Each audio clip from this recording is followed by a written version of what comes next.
Study IQ IAS, अब तैयारी हुई अफोर्डेबल। नमस्कार दोस्तों जैसा कि आप सब जानते हैं, जैसे जैसे टेक्नोलॉजी आगे बढ़ती जा रही है, इलेक्ट्रॉनिक सामान का इस्तेमाल काफ़ी तेज़ी से बढ़ रहा है। और ऑब्वियस सी बात है, इलेक्ट्रॉनिक सामान को बनाने के लिए आपको कई सारे क्रिटिकल मिनरल्स की आवश्यकता पड़ती है, जिसमें चाइना काफ़ी आगे निकल चुका है। तो यहाँ पर भारत सरकार के द्वारा कोशिश है कि भारत के अंदर जितने भी माइंस हैं उसकी खोज की जाए और उसकी ऑक्शनिंग की जाए, ताकि भारत में ही हम उनको प्रोड्यूस कर सकें। इसी के तहत अभी एक मामला सामने आया है, जिसकी वजह से सेंट्रल गवर्नमेंट और तमिलनाडु गवर्नमेंट दोनों के बीच में काफ़ी बड़ा विवाद हो गया, एक नई लड़ाई कह सकते हैं। क्योंकि आपको पता ही होगा, तमिलनाडु और सेंटर के बीच में कुछ ना कुछ मतभेद चलते ही रहते हैं।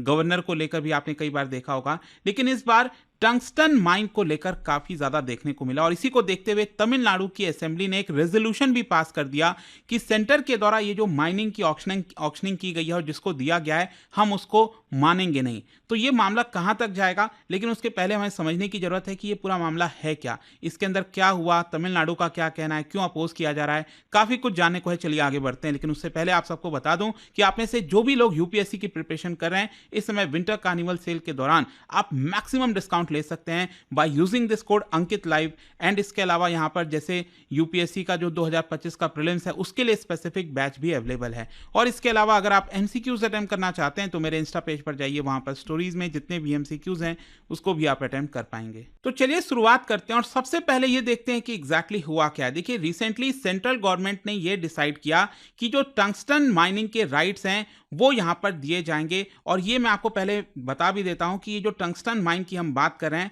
वो आपको तमिलनाडु का जो मदुरई डिस्ट्रिक्ट है वहां पर देखने को मिलेगा। और इसी की वजह से यहां पर प्रोटेस्ट किया जा रहा है, स्पेशली तमिलनाडु सरकार के द्वारा। और आप देख सकते हैं, बोला यह गया है कि इस रेजोल्यूशन को पास करके तमिलनाडु सरकार सेंट्रल गवर्नमेंट को डायरेक्ट चुनौती देती है और कहती है कि आप ये माइनिंग राइट्स किसी को नहीं दे सकते। खैर, अगर हम इस माइनिंग राइट्स के बारे में बात करें तो सबसे पहले मैं आपको इस मैप के माध्यम से दिखाना चाहता हूं।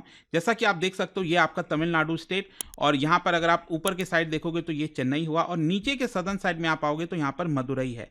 और मदुरई डिस्ट्रिक्ट के अंदर वहां पर एक तालुक है मेलूर तालुक, और वहां पर ये ब्लॉक है जिसका नाम है नायकर पट्टी टंगस्टन ब्लॉक। ठीक है, तो ये जो एग्जैक्टली जगह आप देख रहे हो, यहीं पर है नायकर पट्टी टंगस्टन ब्लॉक। जो कि मैं आपको बता दूं, यूनियन गवर्नमेंट ने क्या किया है, रिसेंटली एक ऑक्शनिंग जो है उसका कंक्लूजन किया था, जिसमें 8 क्रिटिकल मिनरल्स जो ब्लॉक हैं उसकी ऑक्शनिंग की गई थी। और ये भी मैं आपको बता दूं कि अभी यूनियन गवर्नमेंट कई सारे, पहले भी अगर आप देखोगे तो जो क्रिटिकल और स्ट्रैटेजिक मिनरल ब्लॉक्स के ऑक्शन है उसको की हुई थी। और ये फोर्थ ट्रांस था जिसके माध्यम से 8 क्रिटिकल मिनरल ब्लॉक्स की ऑक्शनिंग की गई, जिसमें से ये एक है जिसको लेकर ये पूरा विवाद हो रहा है, नायकर पट्टी जो टंगस्टन ब्लॉक है। और इसमें सरकार का ये कहना है कि ये जो हम ऑक्शनिंग कर रहे हैं क्रिटिकल मिनरल्स की, इसकी वजह से भारत जो है सेल्फ रिलायंस बन सकेगा इन हाई टेक एप्लीकेशंस, जहां पर इसकी आवश्यकता पड़ती है। अगर हम इस पर्टिकुलर ब्लॉक के बारे में बात करें, टंगस्टन ब्लॉक के बारे में बात करें, नायकर पट्टी में जो है वो आपका फैला हुआ है करीब 2000 हेक्टेयर से भी ज्यादा में। और वहां पर स्किलाइट आपको देखने को मिलता है। स्किलाइट बेसिकली क्या है, एक प्राइमरी ओर है टंगस्टन का, मतलब मटेरियल है जिसके माध्यम से टंगस्टन को एक्सट्रैक्ट किया जाता है। एंड ये काफी क्रिटिकल होता है। ये जो टंगस्टन मैं आपको बता दूं, एरोस्पेस में, डिफेंस में, ग्रीन एनर्जी टेक्नोलॉजीज में इसका इस्तेमाल आपको देखने को मिलेगा। और यहां पर जो सरकार की ही एक एंटिटी है जिसका नाम है mineral exploration and consultancy limited, उन्होंने इस ब्लॉक को आइडेंटिफाई किया था और कहा था कि ये आइडियल है टंगस्टन एक्सट्रैक्शन के लिए। और यहां पर क्वेश्चन ये भी है कि इसका जो ऑक्शनिंग है उसका राइट किसको दिया गया है। तो मैं आपको बता दूं, जो हिंदुस्तान जिंक लिमिटेड है, जो कि वेदांता लिमिटेड की ही सब्सिडरी है, हिंदुस्तान जिंक लिमिटेड, वो सक्सेसफुल बिडर था इसके अंदर, जिसको ये पूरा ब्लॉक एलोकेट किया गया है। क्वेश्चन अब ये आता है कि फिर तमिलनाडु सरकार को प्रॉब्लम क्या है, तमिलनाडु उसको अपोज क्यों कर रहा है।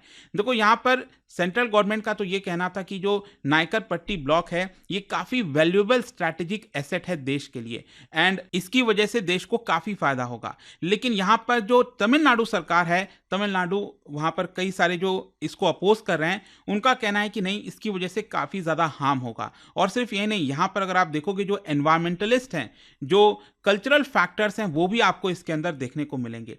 मैं एक्चुअली प्रॉब्लम क्या है मैं आपको बताता हूं। ये जो नायकर पट्टी टंगस्टन ब्लॉक है वो एक्चुअली लोकेटेड है इन अरीतापट्टी क्या है? ये बेसिकली बायोडायवर्सिटी रिच एरिया है। काफ़ी ज़्यादा आपको बायोडायवर्सिटी उसके अंदर देखने को मिलती है, मतलब कि जो पेड़ पौधे जंगल इस तरह की चीज़ें आपको देखने को मिलेंगी और इसका काफ़ी डीप हिस्टोरिकल और कल्चरल सिग्निफिकेंस भी बताया जाता है। कल्चरल और हिस्टोरिकल सिग्निफिकेंस कैसे है? जैसे कि वहाँ पर कई सारे केव टेम्पल्स हैं, जैसे जैन सिंबल्स आपको देखने को मिलेंगे, तमिल ब्राह्मी स्क्रिप्ट देखने को मिलती है, काफ़ी सारे रेयर स्पीसीज बताए जाते हैं वहाँ पर हैं। और इसी को देखते हुए तमिलनाडु की असेंबली ने रेजोल्यूशन भी पास किया था कि इसका जो सिग्निफिकेंस है वो काफ़ी ज़्यादा हाई है और अगर ये ब्लॉक ऑक्शनिंग की जाती है और दिया जाता है किसी को और वहाँ से माइनिंग होगी तो इसकी वजह से आसपास का जो एरिया है, ये जो बायोडाइवर्सिटी रिच एरिया है, उसको काफ़ी नुकसान होगा। जो एनवायरमेंटलिस्ट हैं, जो आर्कियोलॉजिस्ट हैं, जो लोकल रेसिडेंट्स हैं, उन्होंने भी यहाँ पर ये डर जताया तमिलनाडु सरकार के साथ साथ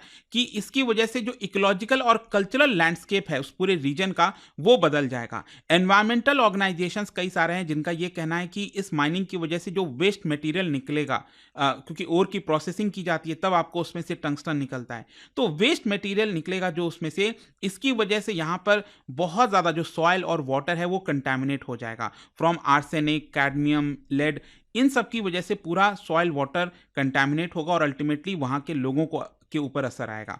तो इसी की वजह से आपको एक और चीज़ बता दूं कि जो हिंदुस्तान जिंक लिमिटेड है वो किसकी कंपनी, वो किसकी सब्सिडरी है? वेदांता लिमिटेड की। वेदांता आपको पता होगा तमिलनाडु में ऑलरेडी कई सारे विवाद में था, जैसे थोथुकुडी में आपको याद होगा जो स्टेरलाइट का प्लांट था, कॉपर प्लांट, उसको लेकर लंबे समय से काफ़ी विवाद हुआ था।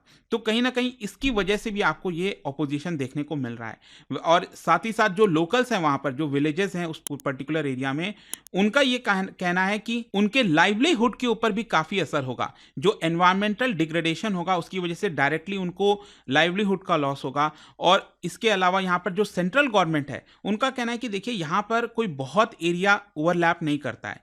बेसिकली जो अरीतापट्टी बायोडाइवर्सिटी हेरिटेज साइट है जो काफ़ी बड़े एरिया में फैला हुआ है और जो पूरा हम ब्लॉक के ऑक्शनिंग की बात कर रहे हैं वो करीब 20 स्क्वायर किलोमीटर के एरिया में है। उसमें से सिर्फ 1.93 स्क्वायर किलोमीटर का ही एरिया जो है वो ओवरलैप करता है बायोडाइवर्सिटी से और बाकी उससे ये बाहर है, ऐसा सेंट्रल गवर्नमेंट की तरफ से बोला जा रहा है। लेकिन ओवरऑल यहाँ पर यही है कि अब वापस से सेंटर और स्टेट के बीच में, तमिलनाडु और सेंटर के बीच में आपको ये क्लैश देखने को मिलेगा। एंड अगेन यहाँ पर कई सारे सवाल उठते हैं फेडरलिज्म को लेकर, रिसोर्स मैनेजमेंट को लेकर, कि जो रिसोर्सेज हैं वो राज्य सरकार के हाथ में होने चाहिए कि सेंटर के हाथ में होने चाहिए। अब देखिए तमिलनाडु सरकार का ये कहना है कि हमने ऑलरेडी अक्टूबर 2023 में ही सेंटर गवर्नमेंट को इसके बारे में ऑब्जेक्शन दे दिया था।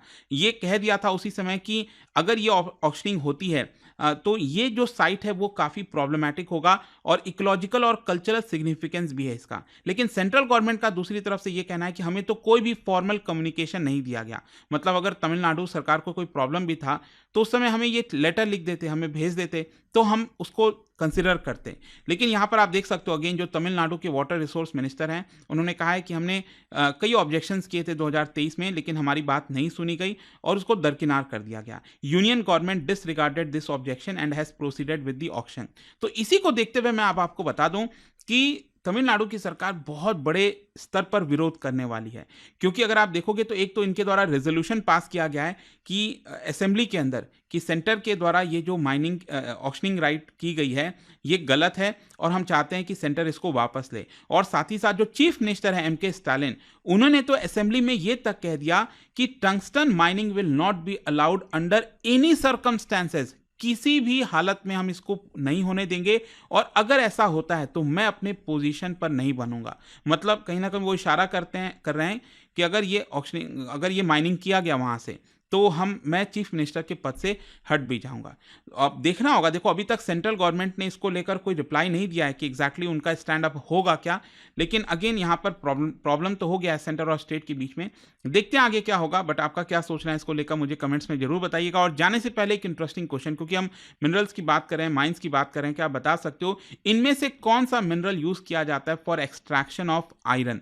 और इसका राइट आंसर आप सबको पता है, मेरे इंस्टाग्राम पर तो मिलेगा ही, वहाँ पर अगर आप नहीं हो कोई बात नहीं, टेलीग्राम से ले सकते हैं इसका सही उत्तर। मैं कई सारे जो MCQs हैं वो यहाँ पर स्टोरीज में डालता रहता हूँ। अगर आपको PDF तो चाहिए तो टेलीग्राम पर आइए, अलग अलग सोशल मीडिया पर आप जुड़ पाओगे। और जैसा मैंने आपको बताया, अगर आप UPSC की तैयारी कर रहे हैं, कोई भी बैच चाहते हैं, you can simply use this code Ankit live to get maximum discount. And I hope कि वीडियो आपको पसंद आया होगा। मिलता हूँ आपसे next time. Till then thank you very much, see you soon. Study IQ IAS, अब तैयारी हुई अफोर्डेबल।